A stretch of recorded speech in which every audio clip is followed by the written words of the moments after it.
കടപ്പുറത്ത് പോയി വെറുതെ തിരമാലകൾ എണ്ണി നിൽക്കാതെ ഇങ്ങനെ ഒന്ന് പറഞ്ഞു നോക്കൂ. ഹായ് ഫ്രണ്ട്സ്, പുതിയ വീഡിയോയിലേക്ക് ഏവർക്കും സ്വാഗതം.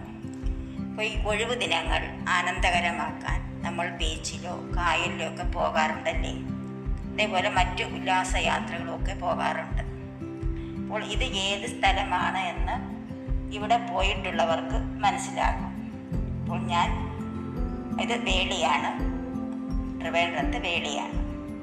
അപ്പോൾ ഞാൻ പറയുന്നത്, ഈ കടപ്പുറത്തൊക്കെ പോയി വെള്ളത്തിൽ കളിച്ച് തിമിർത്താടി സ്നാക്സൊക്കെ കഴിച്ച് ഐസ്ക്രീമൊക്കെ കഴിച്ച് ഒത്തിരി സമയമൊക്കെ നമ്മളവിടെ സ്പെൻഡ് ചെയ്തിട്ടാണ് തിരിച്ചു പോകുന്നതല്ലേ. അപ്പോൾ ഇനി പറയുന്നത് ഈ വാട്ടർ അഫർമേഷനാണ്. അത് ഈ വാട്ടർ അഫർമേഷനെ കുറിച്ച് നിങ്ങൾക്ക് എല്ലാവർക്കും അറിയാം. അപ്പോൾ നമ്മൾ വീട്ടിൽ ഒരു ഗ്ലാസ് വെള്ളം എടുത്തിട്ട് അതിൽ പോസിറ്റീവായ അഫർമേഷൻ പറഞ്ഞതിന് ശേഷം കുടിച്ചു കഴിഞ്ഞാൽ പോസിറ്റീവായ ഫലങ്ങളുണ്ടാകും. അതുപോലെയാണ് ബീച്ച് മെഡിറ്റേഷൻ, ബീച്ച് അഫർമേഷൻ. അപ്പോൾ ഇനി ഞാൻ ഈ ബീച്ച് മെഡിറ്റേഷൻ എന്തെന്ന് പറയാം. അപ്പോൾ ബീച്ചിൽ പോയി കുറച്ച് സമയം അവിടെ സ്വസ്ഥമായ ഒരു സ്ഥലത്ത് പോയി ഇരുന്ന് കുറച്ച് നേരം മെഡിറ്റേഷൻ ചെയ്യുന്നതാണ് ബീച്ച് മെഡിറ്റേഷൻ. അപ്പം നമ്മുടെ മനസ്സിനെ ഏകാഗ്രമായി കൊണ്ടുവന്ന് വേറെ ഒരു ചിന്തകളും പാടില്ല, നമ്മുടെ ശ്വാസത്തിൽ തന്നെ ശ്രദ്ധിച്ച് കുറച്ച് നേരം നിങ്ങൾ ബീച്ചിലിരുന്ന് മെഡിറ്റേറ്റ് ചെയ്യുക. അപ്പോൾ ആ കടലമ്മയോട് നിങ്ങളുടെ മനസ്സിലുള്ള നിങ്ങളിലുള്ള എല്ലാ ദുഃഖങ്ങളും, നിങ്ങളുടെ ജീവിതത്തിലുള്ള എല്ലാ ദുഃഖങ്ങളും ദുരിതങ്ങളും എല്ലാം നിങ്ങൾ കടലമ്മയോട് പറഞ്ഞ് കടലമ്മയ്ക്ക് സമർപ്പിക്കുക.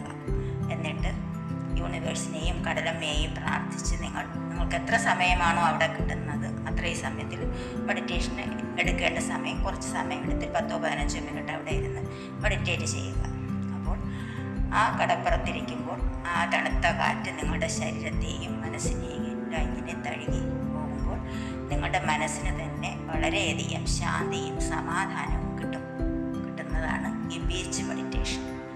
ഈ ജീവിതമൊക്കെ അവസാനിപ്പിക്കാൻ ആഗ്രഹിക്കുന്നവർക്ക് വന്ന് ഈ ബീച്ച് മെഡിറ്റേഷൻ എടുത്തു കഴിയുമ്പോൾ വളരെയധികം ഗുണങ്ങളായിരിക്കും കിട്ടുന്നത്. നമ്മുടെ മനസ്സിനെയൊക്കെ തണുപ്പിക്കാനായിട്ട് വളരെ ഫലപ്രദമായ ഒന്നാണ് ബീച്ച് മെഡിറ്റേഷൻ. ഇനി ഞാൻ അടുത്ത് പറയാൻ പോകുന്നത് ബീച്ച് അഫർമേഷനാണ്.